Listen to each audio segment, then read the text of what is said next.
नमस्ते दोस्तों, स्वागत है आपका केमिस्ट्री चैनल पर। मेरा नाम कुसुम भाती। मैं आज आपको बताऊंगा क्लास 6 के हिस्ट्री चैप्टर 2 आरंभिक मानव की खोज में और उसके क्वेश्चन और थ्योरी के बारे में। ये बुक दृष्टि आईएएस की है जो 6 से 12 तक हिस्ट्री दी गई है। अगर आपने पहला वीडियो नहीं देखा तो आप उस वीडियो को ज़रूर देखिए और ऐसी ही वीडियो को पाने के लिए हमारे चैनल को सब्सक्राइब कीजिए, वीडियो को लाइक कीजिए, शेयर कीजिए एंड कमेंट कीजिए। अब चलिए शुरू करते हैं चैप्टर 2 क्लास 6 का आरंभिक मानव की खोज में। पहला क्वेश्चन है, निम्नलिखित पुरास्थलों में से किस स्थान से मनुष्य ने आखेटक खाद्य संग्राहक होने के प्रमाण नहीं मिले हैं? Option number A Bhimbetka, option number B हुसगी, option number C Chirand, option number D Kurnool की गुफाएं। तो ऑप्शन नंबर सी चिरांद से नहीं मिले हैं। अब व्याख्या करते हैं, भीमबेटका, हुसगी और कुरनूल की गुफाओं से मनुष्य के आखेटक व खाद्य संग्राहक होने के प्रमाण मिले हैं। ये तीनों पुरापाषाणिक स्थल हैं, जबकि चिरांद नवपाषाणिक पुरास्थल है। हुसगी और कुरनूल गुफाएं तुंगभद्रा नदी के किनारे स्थित हैं। अब क्वेश्चन नंबर 2, निम्नलिखित पुरास्थलों में से कौन से नवपाषाणिक पुरास्थल हैं? Option number A Mehrgarh, option number B, option number 2 Burzahom, 3 Mahagarh, 4 Koldihwa, 5 दाउजली heading. नीचे दिए गए कूट का प्रयोग करके सही उत्तर का चयन कीजिए। ऑप्शन नंबर ए केवल 1 और 2, ऑप्शन नंबर बी केवल 4 और 5, ऑप्शन नंबर सी केवल 3, 4 और 5, ऑप्शन नंबर डी 1, 2, 3, 4 और 5। तो ऑप्शन नंबर डी सही है। डी उपयुक्त सभी स्थल नवपाषाणिक पुरास्थल हैं। क्वेश्चन नंबर 3, पुरापाषाणकालीन औजार के निर्माण के संदर्भ में निम्नलिखित कथनों पर विचार कीजिए। ऑप्शन नंबर ए पत्थर के इन औजारों से बनाए जाने का स्थान उद्योग स्थल कहलाता है। पत्थर के इन औजारों के निर्माण में प्रयोग किए जाने वाली तकनीक को दबाव सल्क तकनीक कहा जाता है। उपयुक्त कथनों में से कौन सा कथन या कथनों का चुनाव कीजिए। ए के ऑप्शन नंबर ए केवल 1, ऑप्शन नंबर बी केवल 2, ऑप्शन नंबर सी केवल 1 और 2 दोनों, ना तो 1 ही ना 2। तो इसका आंसर डी सही, इसका आंसर सी सही है। 1 और 2 दोनों सही हैं, यानी कि व्याख्या उपयुक्त दोनों कथन सही। पुरापाषाण काल में पत्थर और औजार बनाए जाने के स्थान पर उद्योग स्थल कहते थे। कभी कभी लोग इन स्थलों को अधिक समय तक रहा करते थे। पाषाण उपकरण निर्माण हेतु 2 तकनीकों का प्रयोग होता था। पहली तकनीक, इसमें पत्थरों से पत्थर टकराना कहा जाता था। इसमें एक पत्थर को हाथ से पकड़कर दूसरे पत्थर से हथौड़ी की चोट करके सल्क निकाले जाते थे।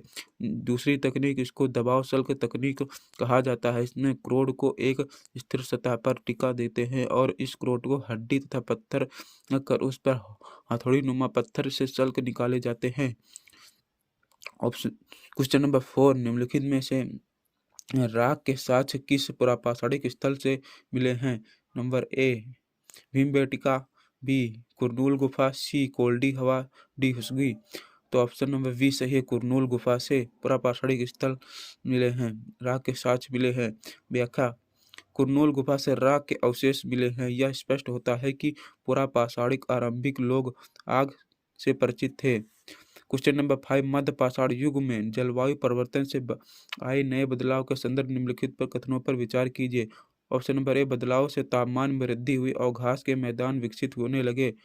2, इसी काल में मछली भोजन का महत्वपूर्ण स्रोत बन गई। सी, गेहूं और जो धान जैसे अनाज प्राकृतिक रूप से उगाने लगे। उपयुक्त कथनों में से कौन सा सही है या है? केवल 1, केवल 2, केवल 2 और 3, 1, 2 और 3। तो इसमें का ऑप्शन नंबर 3 सही है, डी सही है, यानी कि तीनों सही हैं।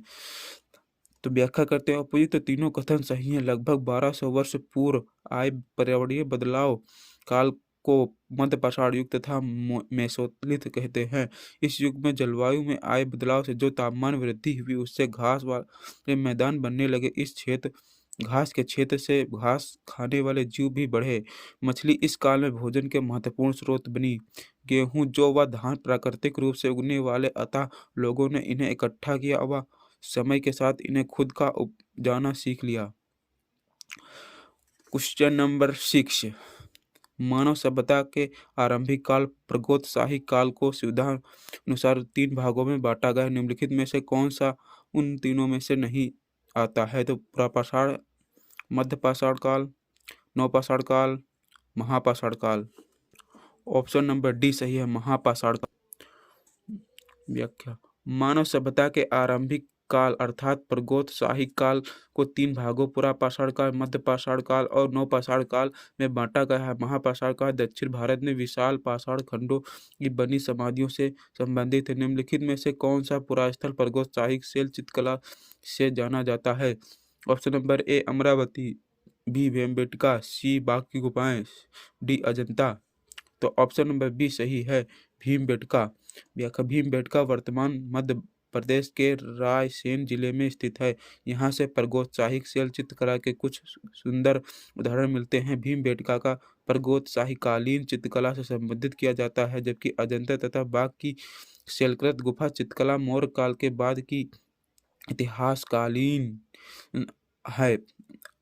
अमरावती अपने स्तूपों के लिए प्रसिद्ध है, जिसे शुंगकालीन या सातवाहन कालीन माना जाता है। क्वेश्चन नंबर 8 सूची 1 सूची 2 से सम्मिलित कीजिए और सूचियों के नीचे दिए गए कोड का प्रयोग करके सही उत्तर का चुनिए। सूची 1 ए पुरापाषाण काल, सूची 2 शुरुआत 10,000 वर्ष पूर्व, बी मध्यपाषाण काल, क्वेश्चन 2 20 लाख वर्ष पूर्व से 12,000 वर्ष पूर्व, सी महापाषाण काल 12,000 वर्ष से पूर्व से 10,000 वर्ष पूर्व, डी उत्तर पाषाण काल 25 वर्ष पूर्व से 1900 वर्ष पूर्व। तो कूट A B C D, A 2 3 4 1, B 3 2 4 1, D 2 4 3 1, D 2 4 1 3। तो ऑप्शन नंबर 1 सही है, 2 3 4 1। पुरापाषाण काल 20 लाख वर्ष पूर्व से 1200 वर्ष पूर्व दौरान माना जाता है। मध्य पाषाण काल का समय 12,000 वर्ष पूर्व से लेकर 10,000 वर्ष पूर्व तक माना जाता है। उत्तर पाषाण तथा नवपाषाण की शुरुआत लगभग 10,000 वर्ष पूर्व से होती है। महापाषाण काल का संबंध दक्षिण भारत के बड़े शिलाखंडों से बनी समाधियों से है। इसका काल 500 ईस्वी पूर्व से 100 ईस्वी पूर्व अर्थात 25 वर्ष पूर्व से 19 वर्ष पूर्व तक माना जाता है। क्वेश्चन नंबर 9 निम्नलिखित पर विचार कीजिए। 1 पुरापाषाण काल, 2 मध्यपाषाण काल, 3 नवपाषाण काल। उपयुक्त में से किन काल के औजारों को माइक्रोलिथ लघुपाषाण कहते हैं? ऑप्शन नंबर ए केवल 1, ऑप्शन नंबर बी केवल 2, ऑप्शन नंबर 3 केवल 3, ऑप्शन नंबर डी 1 2 और 3, बी को केवल 2 को। लगभग 12,000 वर्ष पूर्व से लेकर 10,000 वर्ष पूर्व तक के काल को मध्य पाषाण काल कहा जाता है। इस काल के पाषाण औजार आमतौर पर बहुत छोटे होते थे। इन्हें माइक्रोलिथ यानी लघु पाषाण कहा जाता था। प्राय इन औजारों में हड्डियों या लकड़ियों के मुट्ठे लगे हंसिया और आरी जैसे औजार मिलते थे। साथ साथ पुरापाषाण युग वाले औजार भी इस दौरान बनाए जाते हैं। हुस्की के संदर्भ में क्वेश्चन नंबर डी हुस्की के संदर्भ में निम्नलिखित कथनों पर विचार कीजिए। 1 हुस्की से पुरापाषाण युग के कई साक्ष्य प्राप्त हुए हैं। 2 यहाँ से प्राप्त अधिकांश औजार बलुआ पत्थर से बनाए जाते थे। उपयुक्त कथनों में से कौन सा सही है? यह है केवल ऑप्शन नंबर ए केवल 1, ऑप्शन नंबर बी केवल 2, ऑप्शन नंबर सी 1 और 2 दोनों, डी ना तो 1 ना ही 2, और ऑप्शन नंबर ए सही केवल 2। कथन 1 सही है। हुस्की कर्नाटक में स्थित पुरापाषाणकालीन स्थल है। यहाँ से प्राप्त कुछ पुरास्थलों से अलग अलग कार्यों में प्रयोग किए जाने वाले कई औजार मिले हैं। हुस्की में अधिकांश औजार चूना पत्थर से बनाए जाते हैं, न कि बलुआ पत्थर से, अतः कथन 2 गलत है।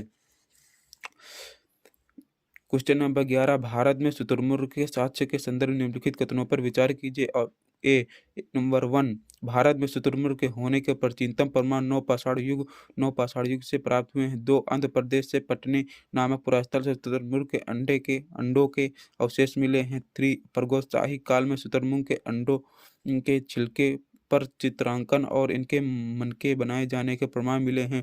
विपरीत कथनों में से कौन सा सही है? यह है केवल 1 और 2 दोनों, केवल 3 1 2 और 3। तो ऑप्शन नंबर सी सही, केवल 1 और 2। व्याख्या भारत में शुतुरमुर्ग के होने के प्राचीनतम प्रमाण पुरापाषाण काल से प्राप्त हुए ये अवशेष पटने नामक पुरास्थल जो महाराष्ट्र में स्थित हैं से मिले हैं, अतः कथन 1 और 2 गलत है, कथन 3 सही है। इनके अंडों के छिलकों पर चित्रांकन और इनसे मनके बनाने का प्रमाण भी मिलता है। हाल ही में 25,000 वर्ष पुराने शुतुरमुर्ग के अंडों के सेल राजस्थान के बूंदी से प्राप्त हुए हैं। तो अगर आपको ये वीडियो अच्छी लगी तो वीडियो को लाइक कीजिए, शेयर कीजिए और चैनल को सब्सक्राइब कीजिए। ऐसी वीडियो आपको मिलती रहेंगी। जय हिंद।